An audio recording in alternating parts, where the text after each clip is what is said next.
तुम्ही जर चांगले कल्पक असाल then you can do anything. आत्मा म्हणजे दुसरं तिसरं काही नसतं, तर तो एक ईश्वरी अंश असतो आणि हा आत्मा ईश्वरी अंश असल्यामुळं तुम्ही त्या आत्म्याला काहीही मागा, तो तुम्हाला तथास्तु म्हणेल. तुम्हाला वाटेपर्यंत मरणार देखील नाही. You do not die unless otherwise you want to die. असं वाटतं की हे मी करतोय, पण नाही, तसं तो नाहीये. करून घेतो.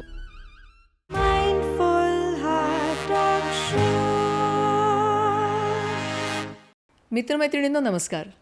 कसे आहात तुम्ही सगळे? मस्त आहात ना? माइंडफुल आहात ना? माइंड अँड हार्ट बॅलन्सनी सगळं चालू आहे ना? मी डॉक्टर आरती सूर्यवंशी आणि आपण भेटत आहोत माइंडफुल हार्ट टॉक शोच्या ह्या सीझन 4मध्ये. माइंडफुल हार्ट टॉक शो अर्थात पॅशन, प्रोफेशन आणि पर्पज.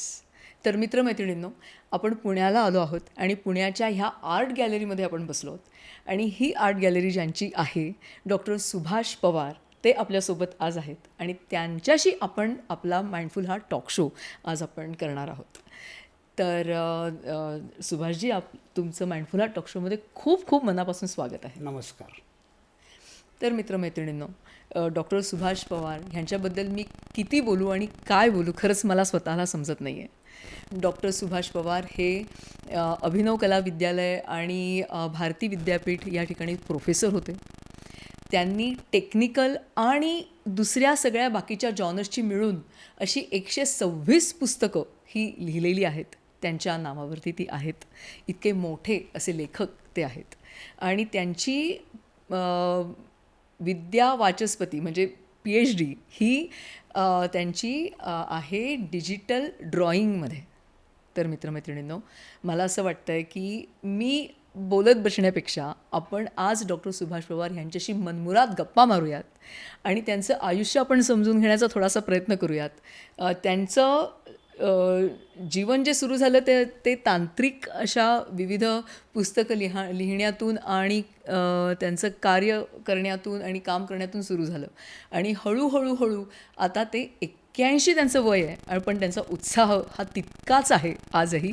आणि आता ते विविध विषय हाताळत आहेत. ते भगवद्गीतेवरती पुस्तकं लिहित आहेत, ते रामायणावरती पुस्तकं लिहायला लागले आहेत आणि एक वेगळाच असा प्रवास त्यांचा सुरू झाला आहे आणि त्यांची आजही 8 ते 10 पुस्तकं अजून पब्लिश व्हायची होण्यात आहेत असं आपण म्हणू शकतो.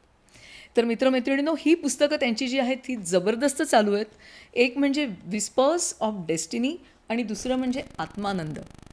ह्या पुस्तकांबद्दल ते माझ्याशी मघासपासून खूप भरभरून बोलत आहेत आणि आपण त्यांच्याकडनं समजून घेऊया की त्यांना ही ऊर्जा कुठून मिळते, ह्या वयातही ते इतके असे उत्साही कसे आहेत आणि त्यांच्या जीवनाबद्दलची अजून थोडी माहिती आपण त्यांच्याकडनं करून घेऊया.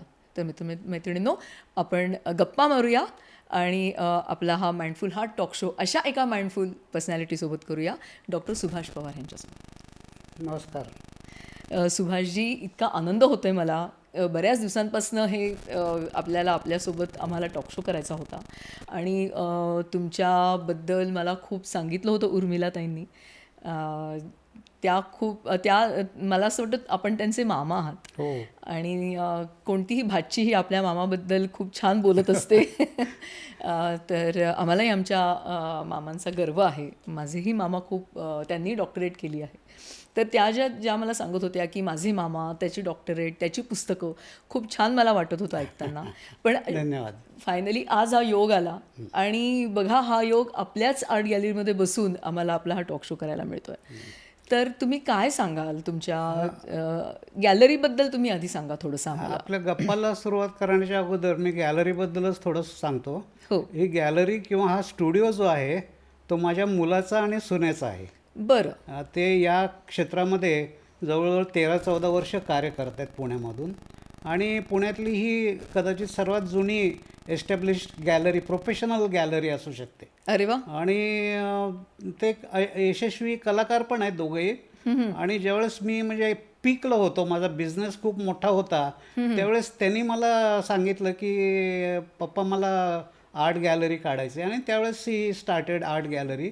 आय अलाउड बेसिकली त्यावेळेस खरं बघायला गेलं तर मला असिस्टंटची खूप गरज होती, पण त्यांची आवड लक्षात घेता मी त्यांना परवानगी दिली आणि त्यापासून त्यांनी आर्ट गॅलरी सुरू केली. क्या बात आहे. आणि आता हा खरं म्हणजे स्टुडिओ आहे त्यांचा, स्टॉक केलेले पेंटिंग्स किंवा आर्टिस्टना भेटण्याचं ठिकाण म्हणूनही आम्ही गॅलरी एस्टॅब्लिश केलेली आहे. आणि त्यांचं आत्ता प्रोफेशनल गॅलरी जी आहे ती पुणे महानगरपालिकेची जी राजा रवी वर्मा गॅलरी आहे ती आत्ता तो मॅनेज करतो आहे. अरे वा. आणि त्यांनी खूप मोठं नाव केलं, म्हणजे पुण्यातली नामवंत गॅलरी बालगंधर्व म्हणून ओळखली जात होती, पण आता तितकंच महत्त्व या राजा रवी वर्मा आर्ट गॅलरीला दिलं गेलेलं आहे. तर असे हे दोघंही त्या कार्यामध्ये अत्यंत मन लावून काम करत आहेत. दोघंही कलाकार आहेत. माझी सून प्रियमदा ही तर म्हणजे चांगली क्युरेटर म्हणून प्रोफेशनल काम करते.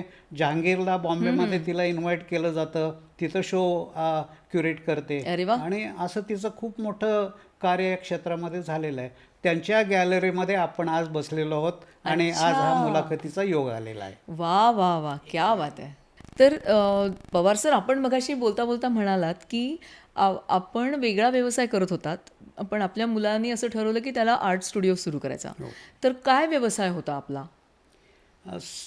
तसं बघायला गेलं तर माझी सुरुवात टेक्निकल विषयापासून झालेली आहे. हां. मी तसा अत्यंत साधा एक माळकरी माणूस आहे आणि माझं सगळं बालपण जे आहे ते पंढरपूरला गेलेलं आहे. 11वी पर्यंत मी पंढरपूरला होतो आणि तिथल्या म्युन्सिपाल्टीच्या शाळेमध्ये मी शिकलेलो आहे. आपला जन्म तिकडचाच का? माझा जन्म पंढरपूरचा. बरं. आणि साधारणतः सगळेजण मला हुशार म्हणायचे, पण माझी हुशारी जी आहे ती बाकी उनाडके करण्यामध्ये जास्त होती. आणि मी सुरुवातीपासून एकपाठी आहे, मला म्हणजे कुठलीही गोष्ट दोनदा वाचावी लागत नाही. आणि त्याच्यामुळं मी अभ्यासाकडे दुर्लक्षच करत होतो आणि त्यामुळं त्यावेळेस आम्ही शाळा चुकवून घरी येत नव्हतो. आम्ही पंढरपूरच्या मंदिरामध्ये त्याच्या छतावरती जाऊन आम्ही तिथं अनेक खेळ खेळत होतो, आट्यापाट्यासारख्या. कदाचित विठ्ठलही आमच्याबरोबर खेळला असेल असं क्या बात वाटतं. आहे. तर असं हे माझं बालपण गेलेलं होतं. आणि ज्यावेळेस मला शिकायचं होतं, ॲक्च्युली माझं सगळं कुटुंब जे आहे ते सुखवस्तू कुटुंब आहे. हो. आणि आमची शेती आहे, व्यवसाय होता आणि वडिलांना मी शिकावं असं वाटत नव्हतं. आणि माझी आई तर राजघराण्यातून आलेली आहे. बरं. तिने मात्र मला सांगितलं की, मला बाबा म्हणायचे ते, तर बाबा तू आता तलवारीने राज्य करता येत नाही, आता बुद्धीने राज्य करायचं आहे, त्यामुळे तू शिक. वा. तर वडील मला म्हणायचे की तू बिझनेसमध्ये, मला कुणी असिस्टंट नाही आहे आणि आता एवढा मोठा माझा व्याप आहे, तर तू इथंच राहा. हां हां. पण मी हट्टाने पुण्याला आलो आणि पुण्याला आल्यानंतर वडिलांनी मला अट सांगितली, तुला शिकायचं आहे ना, तू स्वतःच्या बळावरती शिक, मी तुला एक पैसाही देणार नाही. ओके. आणि माझ्या आईचं प्रोत्साहन असल्यामुळं, तिची फूस होती म्हणून, माझी बहीण पुण्यात असल्यामुळं मी पुण्यात आलो आणि पुण्यामध्ये पहिल्यांदा ITIचा कोर्स मी घेतला 1.5 वर्षाचा. अच्छा. आणि 1.5 वर्षाचा कोर्स मी मेकॅनिकल ड्रॉट्समनचा पूर्ण केला आणि त्याच्यामध्ये मी नॅशनल लेवलला चमकलो. त्यामुळं आमचं कॅम्पस सिलेक्शन झालं. बरं. पण ज्यावेळेस कॅम्पस सिलेक्शन झालं त्यावेळेस माझं वय 18 पण नव्हतं. हां. त्यामुळं मला 6 महिने अप्रेंटिस करावी लागली. अच्छा. आणि किर्लोस्कर न्यूमॅटिकमध्ये मी 2.5 वर्ष डिझाईन ऑफिसला मी काम केलं. बरं. पण तो अनुभव मला खूप मोठा मिळाला, कारण एक ब्रिटिश इंजिनियर होता जॉन म्हणून, त्याच्या हाताखाली आम्हाला काम करायला मिळालं. ओके. आणि पहिला भारताचा मोबाईल रेफ्रिजरेटर व्हॅन हे आम्ही तयार केली. त्याचं डिझायनिंग आणि प्रोडक्शन आम्ही करून देशाला अर्पण केले. अरे वा. तर तो अनुभव खूप मला युनिक होता आणि त्यामुळं मी थोडासा प्रेरित झालो की म्हटलं आपलं शिक्षण फक्त ITI पुरतंच नको मर्यादित राहायला पाहिजे, आपलं शिकलं पाहिजे. म्हणून मी थोडेसे पैसे साचवले आणि अभिनव कला महाविद्यालयामध्ये GD आर्टसाठी प्रवेश घेतला. बरं. I wanted to become graduate basically. बरोबर. एवढंच फक्त होतं. आणि मग बाहेरचं काम करत 1 वर्षातच पैसे संपले, कारण ड्रॉइंगसाठी पैसे खूप लागतात. त्यामुळं मग सामान घेण्यामध्येच पैसे गेले. नंतर 1 वर्षानंतर मी नोकरीला लागलो. अर्ध्या वेळ नोकरी आणि अर्धा वेळ शिक्षण, असं करत करत मी साधारणतः 1970मध्ये मी माझं ग्रॅज्युएशन पूर्ण केलं. पण तिथंही मी रँक स्टुडंट होतो. स्टेटमध्ये 4था आलेलो होतो, पुण्यामध्ये 2रा आलेलो होतो. त्यामुळं मला नोकऱ्या चांगल्या मिळत गेल्या. आणि मी कॉलेज ऑफ मिलिटरी इंजिनिअरिंगमध्ये तिथं मी ग्राफिक डिझायनर म्हणून लागलो.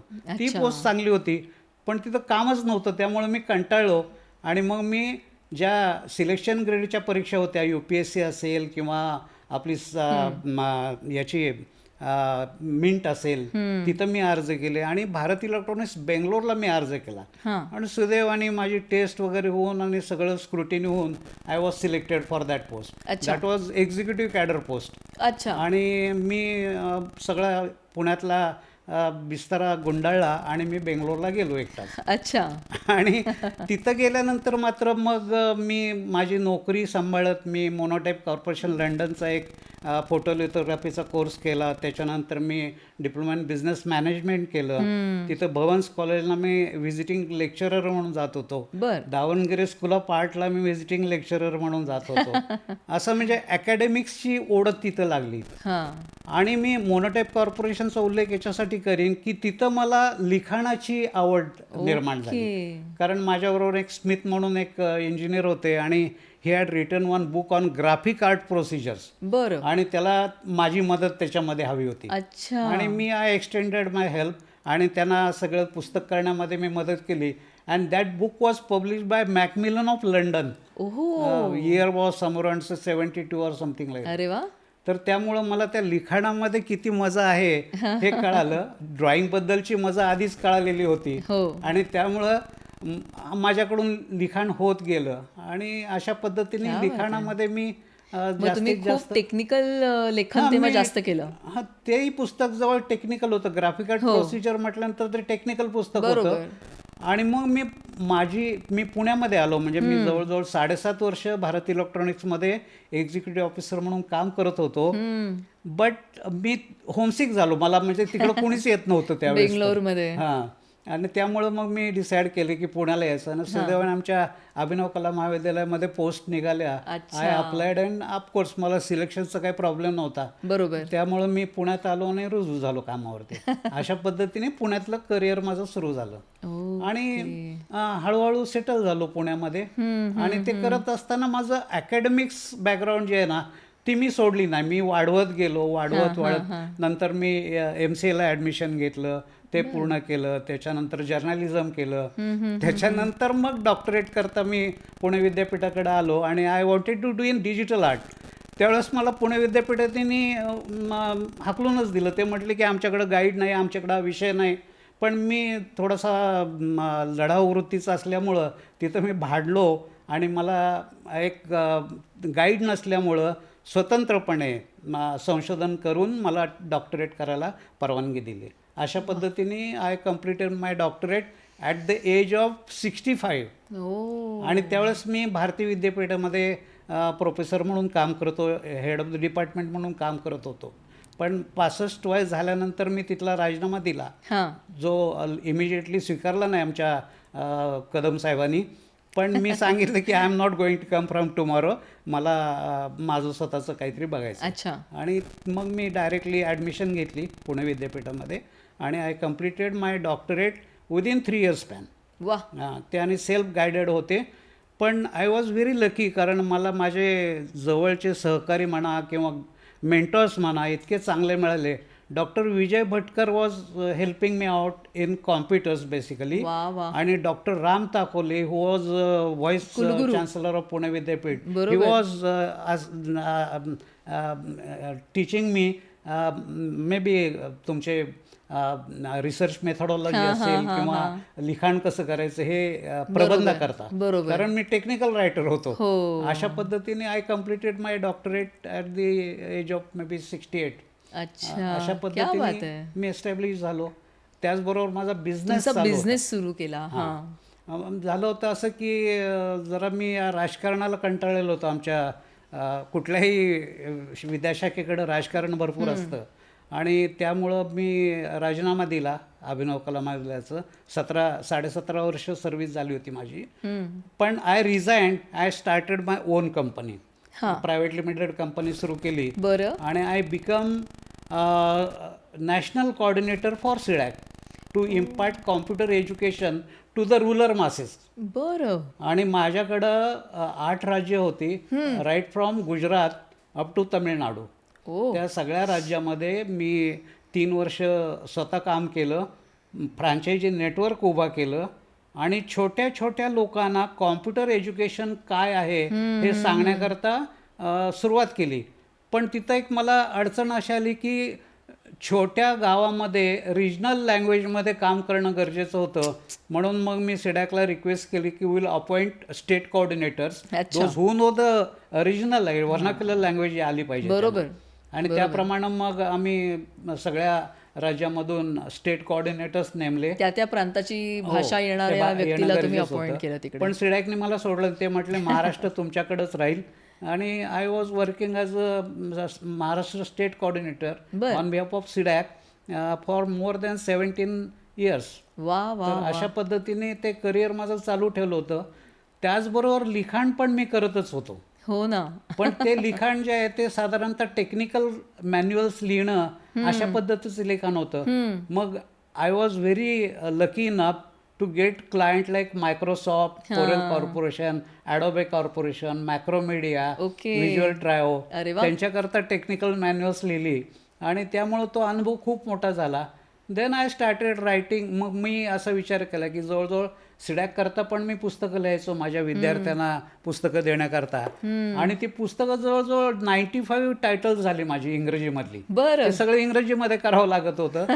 आणि मग मी विचार केला की इंग्रजीच्या अधीन किती जायचं, आपण दुसऱ्या भाषेच्या अधीन किती जायचं, आपल्या मराठीमध्ये तर हे नॉलेज यायला पाहिजे. बरोबर. I started writing in Marathi then and I decided की याच्या पुढे मी जे काय लिहीन ते मी मराठीमध्ये. अच्छा. I started writing in Marathi. सुरुवातीला टेक्निकल मॅन्युअलपासून सुरुवात केली.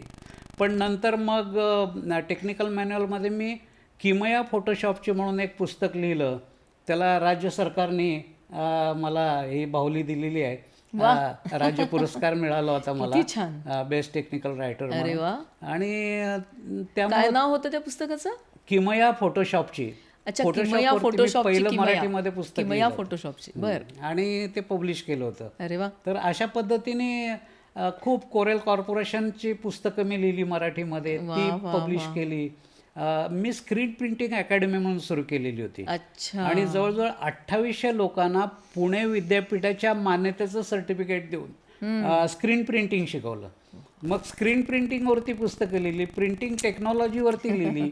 असं खूप काम टेक्निकल करता आलं याच्यामध्ये तुम्हाला. काम खूप झालं. किती छान. आणि मग पण मग तुम्ही तांत्रिक लेखनाकडून ललित लेखनाकडे कधी आणि कसे वळलात? हां, मग मला असं वाटायला लागलं की आपण काहीतरी केलं पाहिजे. म्हणून मग इथं पुण्यातली एक मोठी प्रकाशन संस्था कॉन्टिनेंटल म्हणून होती. त्यांना मी भेटायला गेलो. ते मला ओळखत होते ॲज अन आर्टिस्ट, कारण त्यांना कव्हर डिझाईन वगैरे करण्याकरता आमची चर्चा व्हायची. आणि ते मला म्हटले की लिहा तुम्हाला काय लिहायचं असेल तर. So I rot my autobiography. माझं स्वतःचं आत्मचरित्र 1970 सालापर्यंत, माझ्या जन्मापासून ते 1970 सालापर्यंत मी माझं आत्मचरित्र लिहिलं. ओके. त्याचं नाव दिलं होतं एक टप्पावर. आणि बरं. That was publish bye continental प्रकाशन. पण मला तिथल्या मॅडम मला म्हणाल्या, अमृता मॅडम म्हणून होत्या, तर त्या म्हटल्या की काका तुम्ही फक्त हेच लिहिता का, टेक्निकलच लिहिता का, आणि तुमचं फक्त आत्मचरित्रच झालंय का, तुम्हाला कादंबरी वगैरे लिहिता येणार नाही? म्हटलं मी करतो कादंबरी. मग मी एक निजामाचा पेपरवेट म्हणून एक कादंबरी लिहिली. बर. आणि ती निजामाचा निजामाचा पेपरवेट. पेपरवेट. कारण त्यावेळेस वृत्तपत्रामध्ये बातमी आली होती की निजामाच्या टेबलवरती एक पेपरवेट होता. पण तो पेपरवेट म्हणजे जेकब नावाचा हिरा होता आणि त्याची कॉस्ट कित्येक कोटी रुपये झालेली होती.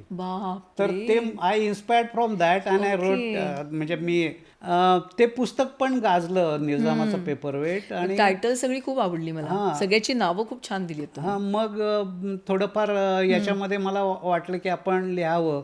आणि तेव्हापासून मग मराठीमध्ये वेगळ्या वेगळ्या जॉनरमध्ये मी लिहायला सुरुवात केली. मला एक सिद्ध करायचं होतं की तुम्ही जर चांगले कल्पक असाल, if you are a good visualiser, then you can do anything. बरोबर. तुमचा मीडिया हा माध्यम हा अडसर राहता कामा नये. अच्छा. मग तुम्ही चित्रही चांगली काढू शकता, लिखाणही चांगलं करू शकता, ॲक्टिंगही चांगलं करू शकता, कविता पण तुम्ही लिहू शकता, कादंबऱ्या पण लिहू शकता, काही करू शकता एंटायर, म्हणजे sky is the all limit. Genres. हां, कुठल्याही All these माध्यमामध्ये things go hand तुम्ही in काम hand. करू शकता. म्हणून मग मी काय करत होतो की रोज एक कविता लिहित होतो. अशा जवळजवळ 200 250 कविता लिहिल्या आणि एका पब्लिशरने माझ्या 100 कवितेचं पुस्तक पण केलं. वा. तर हे मन माझं गुणगुणतं मजपाशी कधी कधी असं त्याचं नाव दिलं. कारण का प्रत्येकजण आपल्या मनामध्ये सातत्याने विचारच करत असतो. दुसऱ्याशी बोलताना देखील आपल्या मनामध्ये काहीतरी द्वंद्व चाललेलंच असतं. तर तुमचं मन तुम्हाला काय सांगतं त्याच्या संबंधीचा हा कविता संग्रह आहे. सगळ्या कवितेचं टायटल जे आहे हे मन माझं गुणगुणतं मजपाशी कधी कधी यापासूनच सुरुवात झालेली आहे. ओ.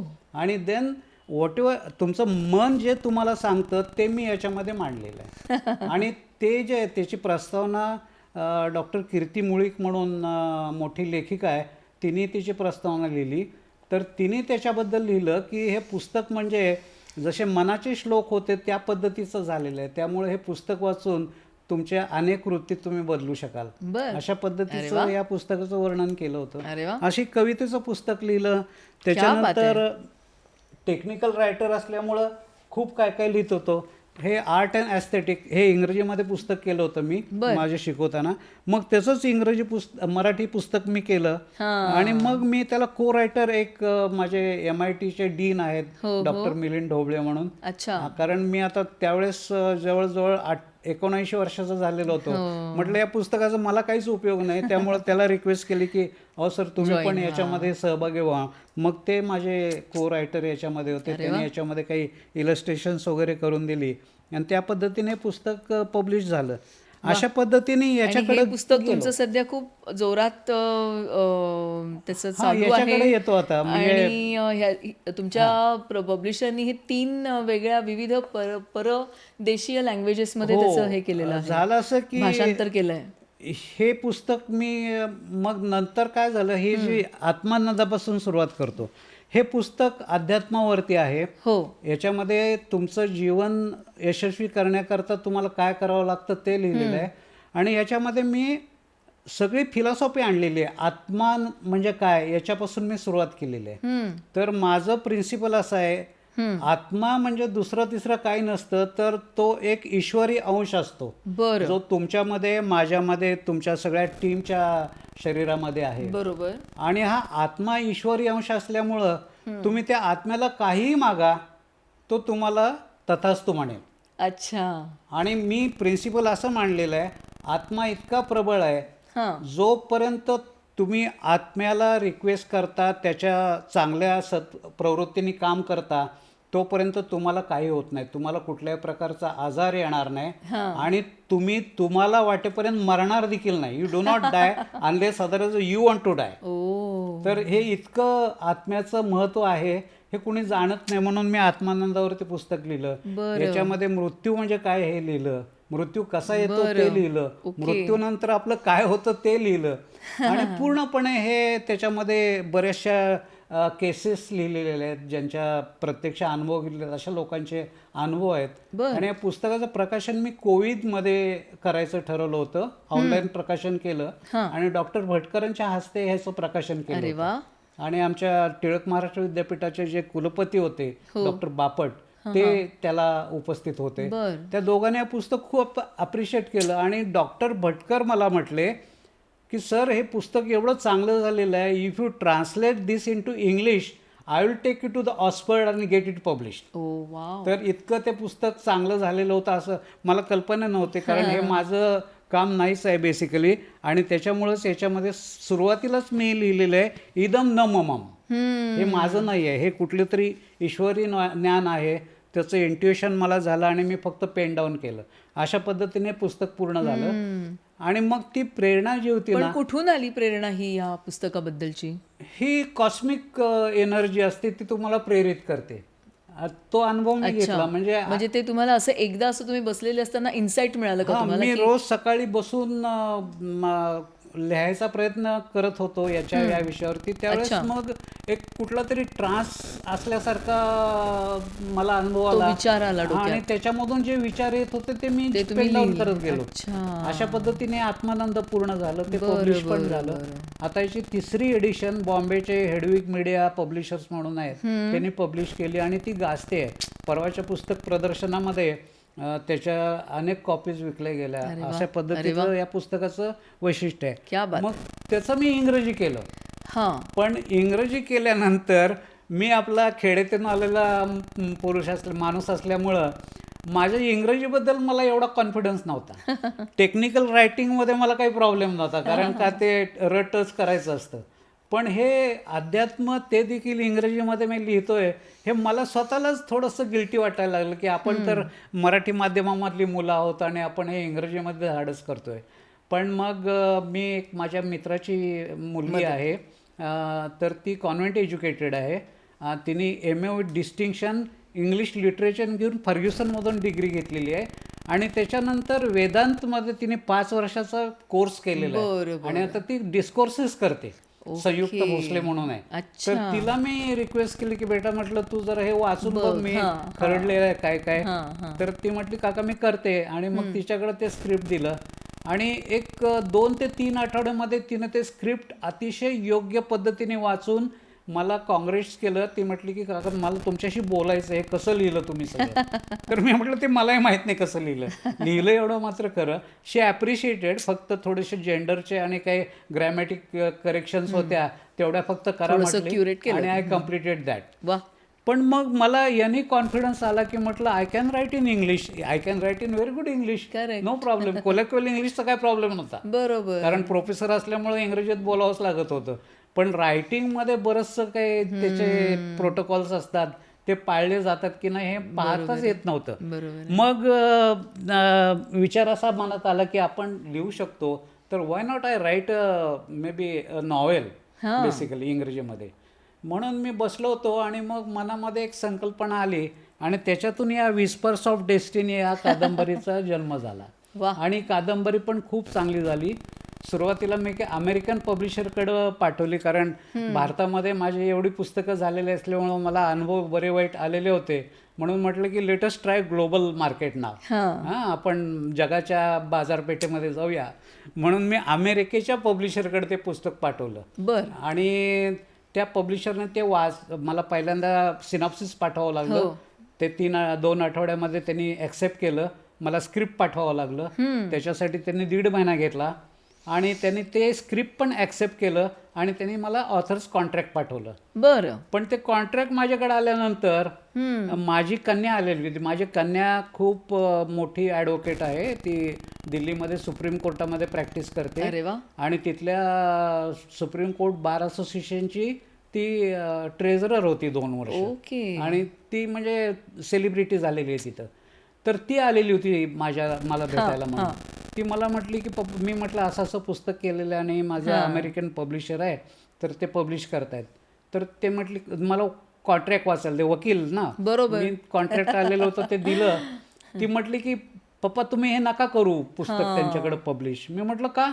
अहो म्हटले की हे त्यांचं भारतामध्ये कुठलंही ऑफिस नाही आहे, काही जर प्रॉब्लेम झाला तर तुम्हाला न्यूयॉर्कला जाऊन फाईट करावं लागेल. अरे बापरे. तर त्यामुळं तुम्ही आपला एखादा इंटरनॅशनल पब्लिशर बघा की who has office in India.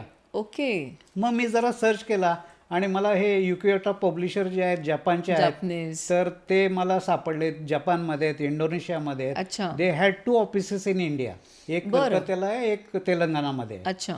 तर I approach them. Same process. सुरुवातीला सिनॉप्सिस, नंतर स्क्रिप्ट, नंतर ऑथर्स कॉन्ट्रॅक्ट.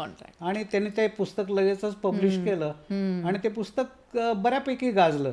ते इतकं गाजलं की त्याने मला fiction writer, emerging fiction writer of India म्हणून 2024चं मला अवॉर्ड डिक्लेअर केलं. अरे वा वा वा वा, क्या बात आणि आहे. 11 जानेवारी 2025ला मला कलकत्त्याला बोलवलं ते घेण्याकरता. तर अशा पद्धतीने हे पुस्तक तर गाजलं. पण या पुस्तकाचे त्या पब्लिशरने माझ्या परवानगीने 3 इंटरनॅशनल लँग्वेजमध्ये ट्रान्सलेशन्स केलेले. बरं. एक थाईमध्ये केलेलं आहे, एक जर्मनमध्ये केलेलं आहे आणि एक चायनीजमध्ये केलेलं आहे. क्या बात आहे. अर्थात ते थाई आणि जर्मन किंवा चायनीज आपल्याला मला तर वाचताच येत नाही. फक्त मी आपलं फक्त स्क्रिप्ट ॲक्सेप्ट केलं, सही करून पाठवलं आणि त्यांनी छापली पुस्तकं. त्यातलं चायनीज पुस्तक बऱ्यापैकी गाजतंय असा मला त्यांचा निरोप आहे. वा वा वा. तर असं हे विस्पर्स ऑफ डेस्टिनी. मग त्यांनी तुम्हाला ऑनलाईन पण काही कनेक्शन्स करून दिलंय का, म्हणजे अमेझॉन, फ्लिपकार्ट? हो आहे ना, अमेझॉनवरती आहे, फ्लिपकार्टवरती आहे आणि त्यांची स्वतःची पण साईट आहे. करेक्ट. मग तिथे पण अवेलेबल आहे तुमचं पुस्तक? बुक एक्झिबिशनमध्ये ते भाग घेतात वगैरे आणि मोठे पब्लिशर आहेत ते, खूप मोठी पुस्तकं आहेत त्यांच्याकडं. I was lucky enough to get in touch with them and त्यांच्याकडनं आपल्याला इंग्लिश स्क्रिप्ट मध्ये ते घ्यावं लागेल. हो, चायनीज मी इंग्रजीच दिलं, हेच पुस्तक दिलं होतं नाही नाही, इंग्लिश स्क्रिप्टमध्ये चायनीज नावं, चायनीजमध्ये ते काय म्हणतात ते इंग्लिशमध्ये लिहून घ्यावं लागेल त्यांच्याकडनं, म्हणजे आपण सांगू शकू की हे माझं हे इंग्लिश, हो बरोबर आहे, हे चायनीज नाव मुद्दा बरोबर आहे, आहे. मी हे तेवढं जर्मन नाव आहे, हे ते त्यांच्याकडनं खरं सांगू घेऊयात का आपण. डॉक्टर आरती, मी आता अशा स्टेजला आलेलो आहे की I don't expect anything from anyone. Just म्हणजे देण्यामध्ये मला जो आनंद मिळतो ना, तो आनंद मी घेतो आहे. बरोबर. त्याच्यामुळं मी काय कशावरती त्यांनी सांगितलं, मी घेतलं आणि त्यांनी केलं, एवढंच आहे फक्त. नाही नाही नाही, खूप तर चांगली असं हे विस्पर्स ऑफ डेस्टिनी खूप गाजलं. बरोबर. मग मीच म्हटलं की भारतीय भाषेमध्ये का नको, म्हणून मग मी ते हिंदीमध्ये पण ट्रान्सलेट केलं, मराठीमध्ये पण केलं. तुम्ही स्वतःच केलं? मी स्वतःच करून माझ्याकडे तयार ठेवलेले आहे. बरोबर. आता मी पब्लिश करीन कोणाकडून तरी. होईल होईल. तर असं ते चाललेलं छान आहे. छान छान. अजून माझ्या 2 कादंबऱ्या माझ्या प्रोजेक्टमध्ये तयार आहेत. चाललेले आहेत आणि त्याचंही लिखाण आळीपाळीने करतो मी थोडं थोडं. वा. पण आत्ता जास्त मी लिखाण करतो ते आध्यात्मिक करतो. हो, म्हणजे आध्यात्मिक. मला तुम्हाला हेच विचारायचं होतं की तुम्ही तर तांत्रिक शिक्षणाकडून ललित लेखनाकडे आलात आणि मग ललित लेखनाकडून आता तुम्ही आध्यात्मिक लेखन करायला लागलात.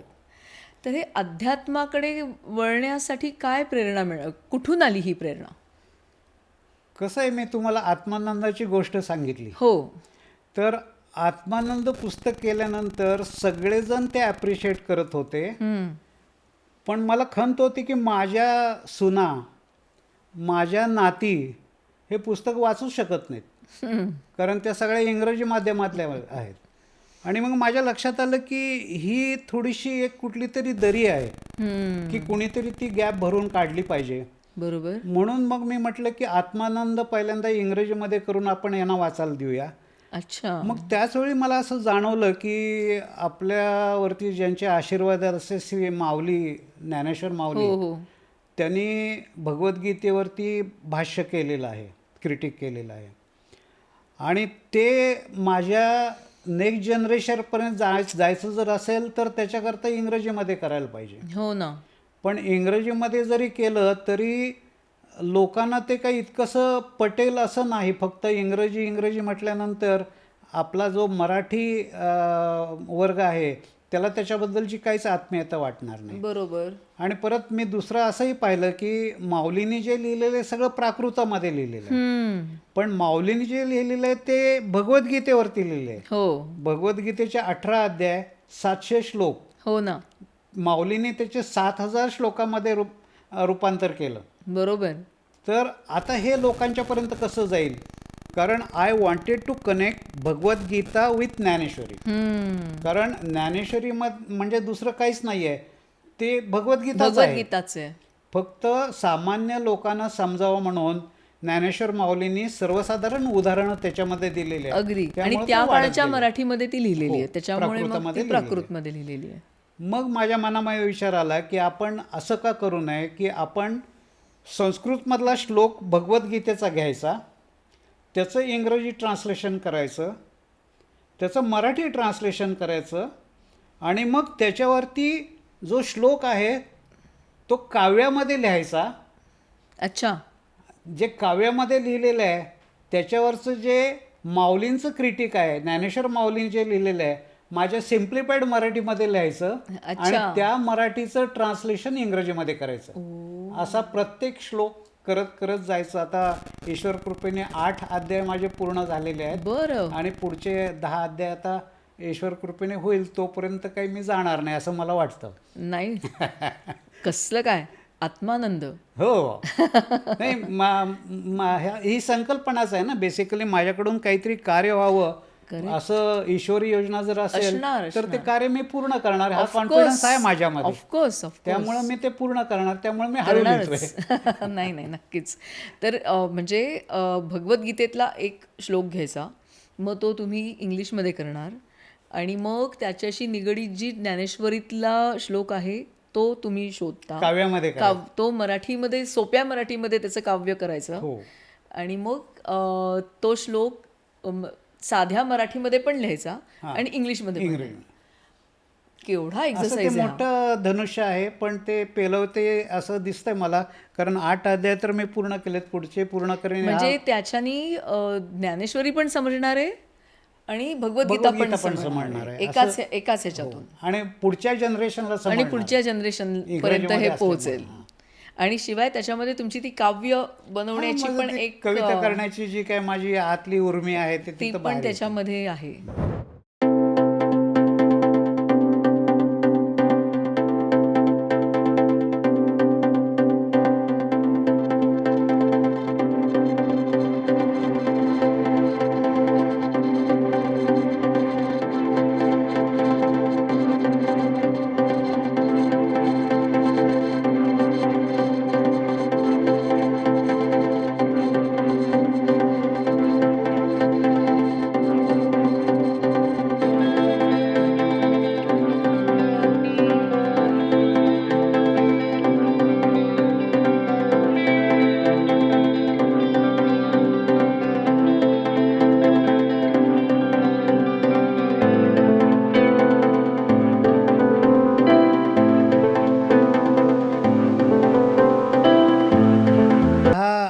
श्लोक जो आहे तो भगवद्गीतेमधला दुसरा श्लोक आहे. हां, ज्याच्यामध्ये ते पांडव सेनेची जी व्यूहरचना आहे ती बघून संजय सांगायला लागतो. ते मी आता संस्कृत वाचत नाही, त्याच्यावरचं इंग्रजी आणि मराठी वाचत नाही. त्याच्यामध्ये पद्यमय जे मी तुमचं काव्य जे तुम्ही केलंय ते वाचतो. पाहुनी पांडव सेनेची ती व्यूहरचना, व्यतीत दुर्योधन दुःखाने पुढे झाला. आचार्य द्रोणांच्या तो जातो सामोरा आणि काकुळतेने तो सांगू लागला तयाना. हे दुर्योधनाचं वर्णन जे आहे की दुर्योधन हे सगळं मराठीमध्ये परत माऊलीने जे केलेलं आहे त्यांच्या त्या याच्याप्रमाणे अध्यायाप्रमाणे 88 पासून ते 92 पर्यंत ते क्रिटिक ज्ञानेश्वर माऊलींचं आहे. ते मी साध्या मराठीमध्ये लिहिलेलं आहे आणि त्याचंच खाली इंग्रजीमध्ये केलेलं. असं हे मोठं इंद्रधनुष्य आहे. संजयांनी जे बघितलं त्यांनी जे सांगितलं ते तुम्ही तुमच्या काव्यामध्ये मांडलंय इकडे. तर हे असं सगळं मोठं काम आहे खरंच. पण ही ईश्वरी प्रेरणा आहे. हे मी म्हणतो की नक्कीच इदम न ममम हे माझं सूत्र आहे. आणि या निमित्तानं मला सांगायला आवडेल आपल्या सगळ्या प्रेक्षकांना देखील की कसं आहे की आपली मनापासून तीव्र इच्छा जर असेल आणि ती ईश्वरी प्रेरणारच असेल तर ती तुम्ही करत राहिलं पाहिजे, सातत्य पाहिजे त्याच्यामध्ये. म्हणजे हा जो विश्वास आहे ना तुमचा की ही माझी इच्छा आहे आणि ही प्रबळ इच्छा जी आहे ती ईश्वरी प्रणीतच इच्छा आहे. ईश्वर तुम्हाला साथ देतो किंवा cosmic powers help you out correct to come out of that particular task. तर हे माझा स्वतःचा अनुभव आहे. हो. आणि त्याचं आणखी एक तुम्हाला छोटंसं गोष्ट सांगतो त्याच्याबद्दलची. रामायणावरती मी लिहायला लागले, वाल्मिकी रामायणावरती मी लिहितोय. बरं. कारण माझ्या लक्षात आलं की वाल्मिकी रामायण हे आपल्याला माहीत असलेल्या रामायणापेक्षा खूप वेगळं आहे. उदाहरण सांगायचं झालं तर सीता स्वयंवर आपल्या डोळ्यासमोर उभं राहतं, जे आपण टी व्हीवरती पाहिलेल्या गोष्टीमध्ये वाचलेलं आहे की राजे बसलेले आहेत सगळे, रावण येतो, ते धनुष्य उचलतो, शिवधनुष्य, बरोबर, त्याला प्रत्यंचा लावायचा प्रयत्न जनक राजाच्या इथे तसं काही नाही वाल्मिकी रामायण. म्हणजे राम हे विश्वामित्राच्या बरोबर येतात, एक त्यांच्याकडे दिलेली जबाबदारी संपवून. त्यांचं वय फक्त 16 वर्ष आहे. 16 वर्ष. ते जनकाच्याकडे येतात, ते भेटतात आणि विश्वामित्रांना क्युरियोसिटी होती की ते शिवधनुष्य रामाला दाखवावं, म्हणून ते शिवधनुष्य त्यांना दाखवतात. ते धनुष्य घेतं हातामध्ये रामजी आणि त्याला प्रत्यंचा लावताना ते तुटतं. ओके. त्याच्यावरून दशरथ इम्प्रेस होतो आणि he marries his daughter to Ram. Janak राजाची मुलगी जानकी, मग तिच्याशी त्यांचं लग्न होतं. असं ते वाल्मिकीने लिहिलेलं आहे, माझं नाही आहे ते. तर हे लोकांच्यापर्यंत कसं जाणार? मग मी विचार केला की त्याचे असं गंमत अशी झाली की हे माझे पब्लिशर आहेत, हेडविग मीडिया हो. हाऊस म्हणून. ओके. तर त्यांनी मला सांगितलं की सर तुम्ही माझ्यासाठी एक रामायणावरती लेख लिहाल का? आणि मग मी त्याच्यावरती एक लेख लिहिला वाल्मिकी रामायणावरती. आणि तो लेख वाचून बऱ्याच लोकांनी मला कॉन्टॅक्ट केलं की तुम्ही छान लिहिताय, आणखी काय आहे का? अरे वा. म्हणून I decided to write Valmiki Ramayana in my language. किती तर छान. असं ते सगळं केलेलं आहे. तेही मी परत माझ्या जॉनरमध्येच लिहितोय की I am writing in Marathi, I am translating in Hindi and I am translating in English also. English also. वा वा वा. असं ते मग सगळं तुमचं जो उद्देश होता की तुमच्या नातवंडांनी आणि सुनेनी हे सगळं वाचलं पाहिजे, लोकांच्या पर्यंत गेलं पाहिजे, तर मग तो थोडासा सफल झाला का ह्याच्यात, या एक्सरसाइज मधनं? कारण आपल्याकडे एवढं नॉलेज आहे आपल्या भारतीय संस्कृतीमध्ये, ते लोकांच्या पर्यंत गेलं नाही तर लोक कळणार पण नाही. खरंच. आणि पण ते पोहोचलं का? म्हणजे त्यांनी वाचलं का? तुमच्या नातवंडांनी किंवा सुनांनी थोडंसं वाचलं का तुम्ही? हो, माझी सून तर डॉक्टर आहे दुसरी छोटी, तर ती तर इम्प्रेस झाली. ती खूप छान लिहितात तुम्ही पप्पा, तुम्ही मला मदत करा वगैरे तिच्या जॉनरमध्ये तिला जायचं. बरोबर. तर असं खूप करता येण्यासारखं आहे. आणि मी परत एकदा रिपीट करतो, मी अत्यंत सामान्य मुलगा आहे, पण मी करू शकतो तर कुणीही करू शकतो. हो ना. फक्त ती तीव्र इच्छा तुमच्या मनामध्ये पाहिजे, त्याच्यामध्ये तुम्हाला सातत्य ठेवता आलं पाहिजे आणि तुम्हाला लोकाला चांगलं काहीतरी देण्याची इच्छा असली पाहिजे. वा. चांगलं काम असेल तर तुम्हाला तुमचा आत्मा म्हणजे परमेश्वरी अंश साथ देतो. वा वा वा. म्हणजे मी जे ऐकतेय तुमच्याकडनं की तुम्ही एखादा विषय जर तुम्ही ठरवलं कोणत्याही लेखकाने, आता बरेच यंग लोक आहेत तर त्यांना असं वाटतं की आपण लिहायला हवं किंवा आपण लेखक बनू शकतो का, तर त्यांना आपण काय सांगू शकतो की मला जे कळलं आहे तुमच्या, म्हणजे तुम्ही मला दुरुस्त करू शकता की एक विषय माझ्या डोक्यात आला तर त्या विषयावरती रोज पर्टिक्युलर वेळेला बसायचं आणि चिंतन करायला सुरुवात करायची. तुम्हाला स्वतःची बैठक पाहिजे एकतर बेसिकली, आणि ती बैठक जी आहे ती एक ठराविक वेळेची पाहिजे, कधीही नाही आहे. अच्छा. उदाहरणार्थ माझा दिवस खूप लवकर सुरू होतो, गेट अप ॲट 3:30 मॉर्निंग. बरं. आणि आपल्या सगळ्या धर्मग्रंथांनी सांगितलंय की 3:30 ते 5ची वेळ जी आहे ते ब्रह्ममुहूर्ताची वेळ असते.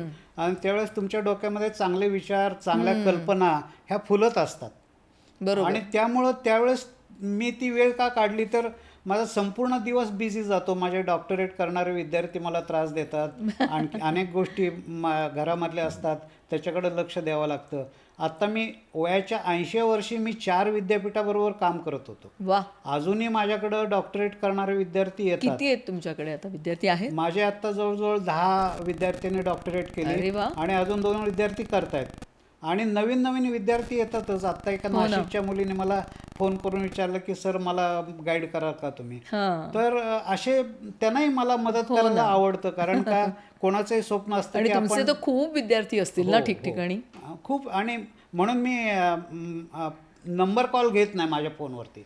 माझ्याकडे रजिस्टर असेल तरच मी फोन घेतो. म्हणून कुणी जरी मला कॉन्टॅक्ट केलं तर सांगतो की तुम्ही मला मेसेज पाठवा, तुमचा नंबर मला हे उर्मिलाने सांगितलं होतं त्याच्यामुळे मी तुम्हाला ते मेसेज पाठवला की काका तुम्हाला वेळ आहे का, मी कधी फोन करू. Registration I don't accept the call. आणि त्यामुळं मला थोडंसं पीस ऑफ माइंड. तुम्ही तुमचं छान एक सिस्टम सगळ्या सेट केलेल्या आहेत तुमच्या स्वतःसाठी. अशा पद्धतीने चालतं. पण मग तुम्ही ह्या सगळ्या लिखाणाच्या ह्याच्यातनं तुमच्या डिजिटल ड्रॉइंगला वेळ कधी मिळतो? नाही, मी रोज करतोच काम थोडंफार. म्हणजे मला तो कसं आहे की ती आर्ट ही एक उर्मी आहे.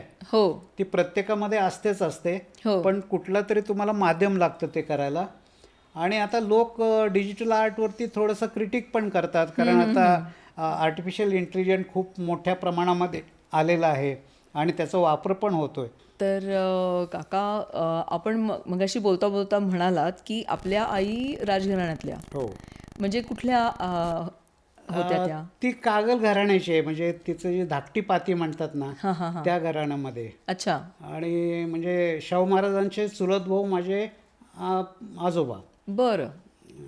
तर त्यामुळं तिचे संस्कार जे आहेत ते त्या राजवाड्यातले. तिचं शिक्षण सगळं राजवाड्यामध्ये झालेलं होतं. अच्छा.